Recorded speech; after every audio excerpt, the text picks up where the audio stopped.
Halo teman-teman semua, kembali lagi bersama channel Integral Education di sini. Hari ini kita akan bahas lagi latihan soal SKD CPNS 2024 bagian TIU numerikal atau tes inteligensi umum bagian numerikal. Buat teman-teman yang belum nonton video sebelumnya, silahkan ditonton dulu karena materinya mungkin aja nyambung dengan video kali ini ya. Buat linknya ada di deskripsi. Oke, kali ini kita akan bahas 4 soal guys. Jadi 1, 2, 3, 4 ini mengenai pola-pola bilangan. Terus nomor 3 ini tentang jarak kecepatan waktu karena sering banget muncul. Yang nomor 4 juga tentang operasi bilangan ya. Jadi buat teman-teman yang baru mampir ke channel ini, jangan lupa klik tombol like, comment, share, dan subscribe untuk membantu channel ini menjadi lebih berkembang dan bermanfaat lagi buat teman-teman semuanya. Terus buat teman-teman mungkin boleh dicoba dulu kali ya. Sebelum nonton videonya, boleh dulu di pause videonya terus dicoba kerjain ya. Nanti disosokkan sama kerjaan kita di sini. Apakah jawabannya benar atau tidak? Oke, langsung aja kita lihat nomor 1 yuk. Nah, berapa nilai tanda tanya? Nah, tanda tanya itu ini guys, yang di tengah ini loh ya. Jadi kalau aku tulis lagi ya, jadi ini segitiga 2, 5, 30, di sini 10. Nah, terus yang gambar kedua ini segitiga 3, 9, 45. Nah, yang di sini nih harusnya angka berapa nih? Nah, sebenarnya banyak kemungkinan pola ya, tapi kita cari pola sedemikian sehingga jawabannya ada di sini gitu. Karena ini kan cuman satu clue doang nih, cuman dari yang ini doang ya. Jadi kita cari pola yang jawabannya itu ada gitu ya. Oke, kalau kita lihat gimana nih kalau kita analisis polanya. 2 dikali 5 itu 10 gitu ya. Oh, ini 10 tapi 30-nya belum main guys. Berarti kita mulai dari 30-nya kali ya. 30 diapain sama 2 sama 5? Mungkin bisa dibagi ya. 30 dibagi 2 berapa? 15. Oh, bener ya. 30 dibagi 2 15, terus 15 ya dikurangi 5 ya. Jadi ketemunya 10. Jadi polanya gitu guys. Yang angka di bawah dibagi dengan angka yang di kiri, dikurangi dengan angka yang di kanan, hasilnya adalah yang tengah. Nah, maka yang ini pun sama. Jadi 45 dibagi dulu dengan 3. 45 dibagi 3 itu ketemunya 15 ya. Ini kita bagi. Terus habis itu 15 dikurang 9 ya. Aku tulis saja di sini deh. 45 dibagi 3 ditambah 9. Bukan ditambah, dikurang guys ya. Ya, harusnya yang benar dikurangi ya. Jadi 45 dibagi 3 itu 15, dikurangi 9 ketemunya adalah 6. Nah, jawaban 6 di sini ada guys ya. Ini pola yang dimaksudkan oleh soal. Yang penting teman-teman kepikiran gimana sih polanya gitu ya. Oke, kita lanjutkan ke nomor 2. Nah, ini pola deret bilangan. Ini yang sering keluar juga ya, atau pasti keluar mungkin ya. Ini aku tulis dulu. Ini kamu suruh menentukan 2 angka setelahnya. Oke, kita lihat 1 ke 3 itu bisa diapain aja nih? Bisa dikali 3. Atau sebenarnya nggak cuma itu, ini bisa ditambah 2 juga ya. Kita antisipasi aja. Terus kalau kita lihat 3 ke 9 itu bisa dikali 3 juga ya, atau bisa ditambah 6 ya. Jadi kita analisis semua kemungkinan-kemungkinan yang ada tuh. Terus 9 ke 14, nah ini nggak bisa dikalikan, cuman bisa ditambah 5 doang nih ya. Terus, nah ini kamu lihat, curigai yang tiba-tiba angkanya mencuat jauh begini nih. 14 ke 98 itu kan mencuat jauh ya. Jadi nggak mungkin ditambah sekian karena banyak banget, pasti dikali. Dikalikan berapa ayo? 14 dikali berapa supaya 98? Jawabannya adalah, ya betul, dikalikan dengan 7 ya. Berikutnya 98 ke 109 ini cuman bisa ditambah dengan 11 ya, nggak bisa dikalikan dengan siapa-siapa lagi. Oke, kalau kita lihat ini polanya kelihatan nih. 3, 5, 7, 11. Wow, ini kayaknya bilangan-bilangan ganjil ya. Tapi kalau bilangan-bilangan ganjil harusnya ada angka 9 dong. Nah, berarti ini bukan bilangan ganjil guys, ini bilangan prima. Berarti pola yang pertama itu kita pakainya yang angka 2-nya ya. Jadi ini kita hapus ya yang ini. Nah, 1 ke 3 itu ditambah 2 ya, kita pakainya yang itu. Jadi ini kita tambahkan 2. Nah, kelihatan polanya.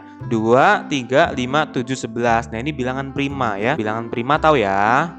Bilangan prima. Jadi angka-angka yang digunakan untuk mengoperasikan itu adalah bilangan prima. Terus tandanya, nah tandanya ini ganti-ganti, tambah kali, tambah kali, tambah. Berarti setelahnya dikalikan dengan bilangan prima setelah 11 yaitu 13 ya. 109 dikali 13, aduh silakan ngitung guys ya. Semangat menghitung ya. Ketemunya adalah 1417 nih guys ya. Ya udah, yang depannya 1417 itu cuman opsi A. Ya udah, jawab aja langsung opsi A.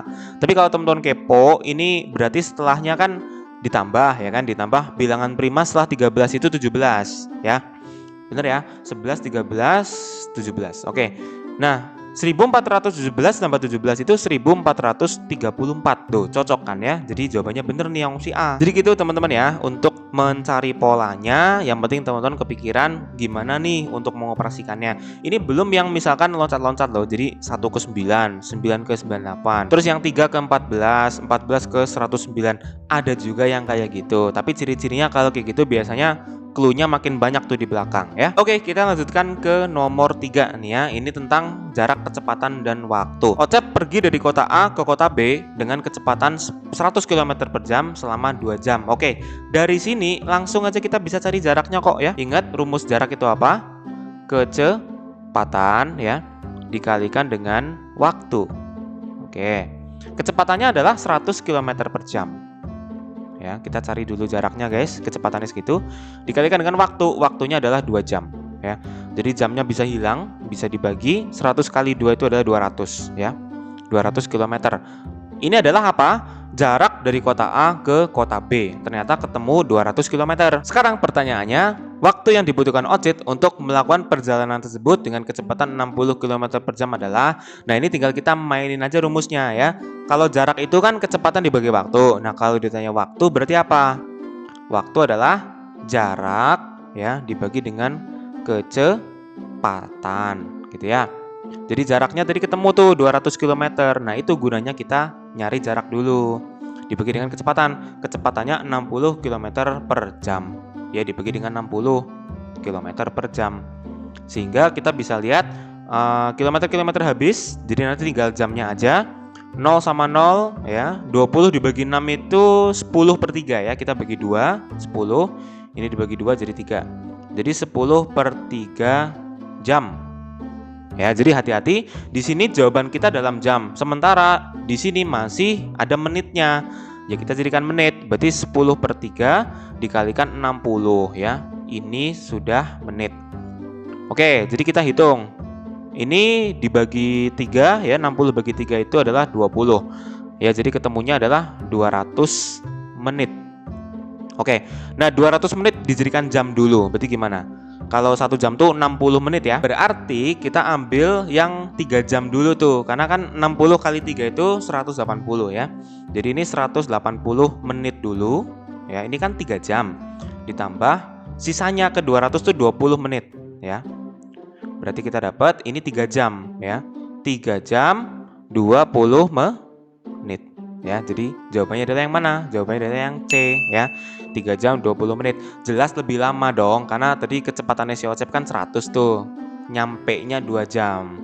Kalau 60 km per jam, nyampenya 3 jam. Jadi agak lama nih guys. Oke, paham ya? Jadi ini konsep jarak kecepatan waktu tuh sering banget muncul. Jadi teman-teman jangan sampai salah ngerjain soal ini. Oke? Nah, oke, ini kita masuk ke operasi bilangan yang sering muncul juga. Ya pasti muncul sih operasi bilangan ini nih. Jadi ini akar 1,96 dibagi akar pangkat 3 dari 0,008. Oke, kalau kita lihat akar dari 1,96, kalau kita lihat dulu deh yang ini, akar 196 tuh hasilnya berapa? 14 kan ya. Karena 14 kali 14 tuh 196. Berarti kalau akar 1,96 ketemunya adalah 1,4 ya. Karena tadi akar 196 tuh 14. Nah, berarti kalau 1,96 ketemunya adalah 1,4. Oke, paham ya? Nah, yang bawah pun sama, tapi yang bawah tuh akar pangkat 3 ya. Kalau kita lihat, akar pangkat 3 dari 8 itu hasilnya kan 2 ya.